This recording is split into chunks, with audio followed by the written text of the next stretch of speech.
So here's an interesting story. Not one we normally would talk about on the podcast, but I wanted to bring this up because it brings up a lot of privacy issues, and it's just very interesting to me to think about. Right? Okay, so here it is. Right? Vice cancels YaoiCon filming after attendee complaints. Now the word complaints being used, it's accurate, but it does kind of minimize the actual issue if you just read the headline. Right. But when you actually go into the article itself, you see that, okay, so I have to fully admit, we are in the internet age, right? We do have smartphones everywhere, and people can, ask someone, hey, can I take a picture of you as a cosplayer? Right. And then take the photo, right? And if they ask you, obviously they can if they, and not ask you as well, but obviously you would be, people would be like, how dare you delete the photo, whatever. People would come together at a con and not let you just snap random pictures, especially one like YaoiCon. It feels like, sadly, because, and this is a U.S. event, so Vice so this is not overseas, this is a U.S. event, and even though, in the U.S. we have gay marriage, we have, these strides, right. In same-sex relationships, there still is a lot of homophobia, a lot of hate, and, the thing, too, is that even if someone isn't gay, because that thing, too, by the way, we can't sit here and say, oh, someone's gay if they're going to this event. Right. It could be a woman who likes reading about two guys being very, very gay. Right. Right? So, but what that means is that you then, because they're, two guys being very, very gay, it doesn't have to be sexual in nature. It could just be a romantic, yaoi novel that maybe she has in her hand, or just being at the event.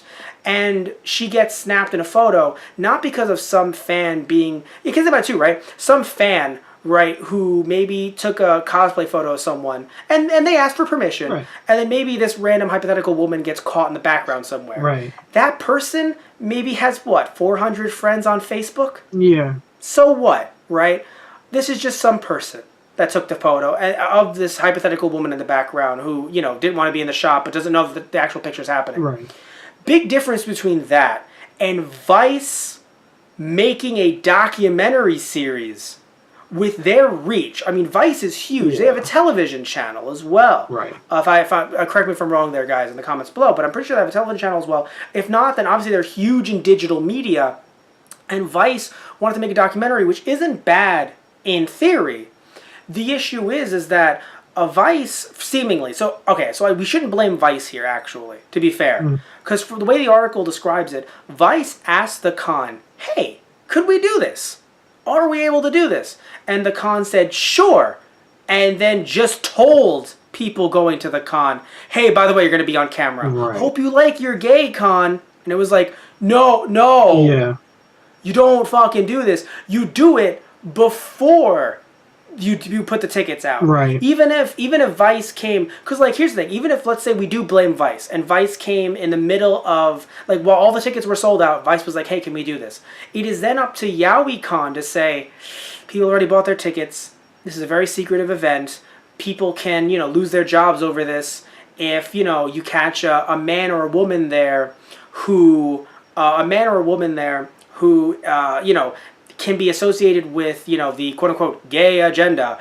And depending on what area they're from, because obviously, it's a big con, people could be coming in from all these different areas. Depending on what area of the U.S. you're in, depending on where you are, some areas can have a law that say, hey, it's not discrimination, it's based on the fact that my religious views mean that you can't work here, or something like that. So it's just, it isn't good. And also, even if Vice goes, no, we're going to blur everyone's faces, then that's a lot of money and time on Vice's end. Right. So overall, it just shouldn't have been... I think Vice had every right to ask. Oh, yeah. YaoiCon should not have even let this be a thing, though. Yeah, because it seems like... yeah. Here it's described, YaoiCon's initial filming announcement posted on the event's official Facebook page read, 4 days until YaoiCon, and we have a special announcement to make. Vice Media will be sending a small crew to film around the convention. They're doing a webisode. 4 days. Yeah, 4 days.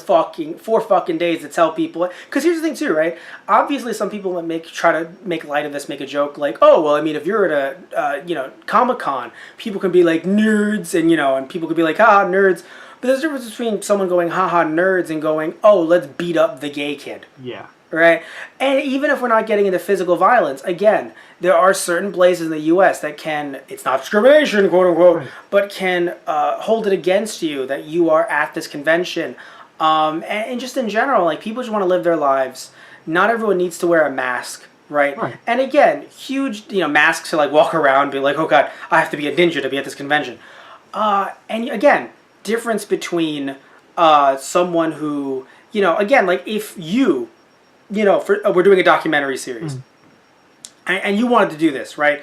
You personally, as Tristan Walter, not as a member of those guys, Tristan Walter, have no personal following. You don't even have a Twitter. Right.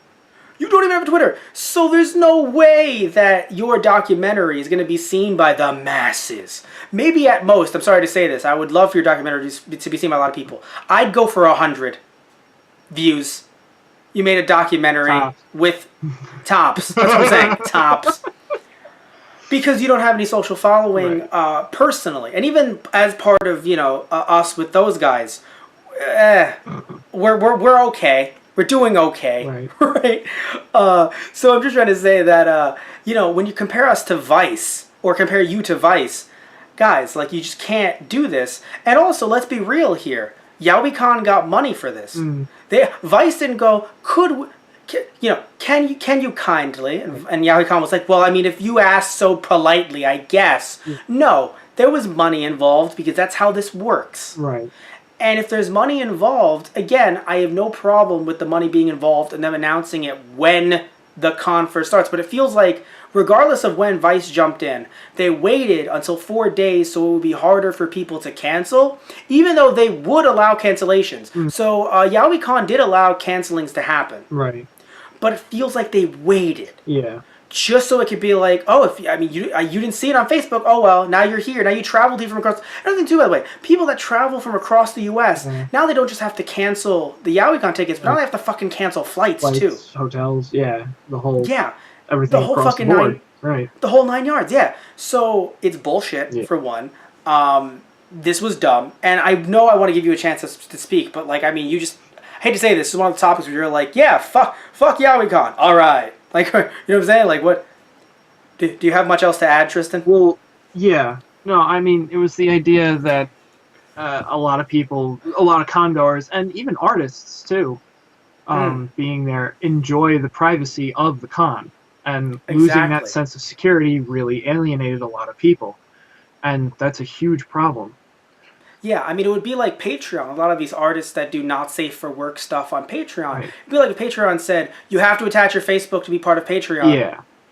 Or you have to attach your Facebook to be part of DeviantArt. It'd be like, no, on all accounts, and then you would lose traffic. So I don't know what YaoiCon was thinking. Some would probably say, oh, they just wanted to make money. Yeah. But you dumb, though. And because this is the cost you made. Right. Like, this is the cost you, It feels like the con itself was trying to make a bit more money off of this, because immediately, it doesn't feel like immediately like Vice was trying to be like. No, I think Vice was trying to be very respectful. Right. They've seemed to be very respectful with what they've done when it comes to different cultures and different subcultures. Yeah. I don't think Vice at all was trying to come in and be like, hey, look at these people that like gay stuff. The webisode, like Vice no way, in my opinion, was in any way trying to do that. Supposed to be, American conventions, what's new, trending, etc. It seemed to be like an inclusive of all different cons that were going on. Exactly. So I'm kind of sad in a way, Well, you know what? I think that perhaps this can be done with either another con that focuses on Yaoi, or with YaoiCon next year, and give people enough time to go, well, wait, should I go? Yeah. Right? And you know what? Maybe YaoiCon will realize, wait, we didn't make money. We thought we were going to make money off of Vice giving us this cash, but then people didn't want to show up. And it's like, yeah, because they want to be on fucking camera. Right. Sorry. Like, you have to... So, that's the thing. Maybe YaoiCon wants more exposure in the future, but again, if they, and maybe think, oh, we'll bite the bullet if people aren't going to pay for tickets because, not a lot want to come and have their face on camera, but we then get more exposure in the future when Vice isn't there. Right. and that could have been a good idea if they just announced it sooner. Yeah. So, yeah, really frustrating there.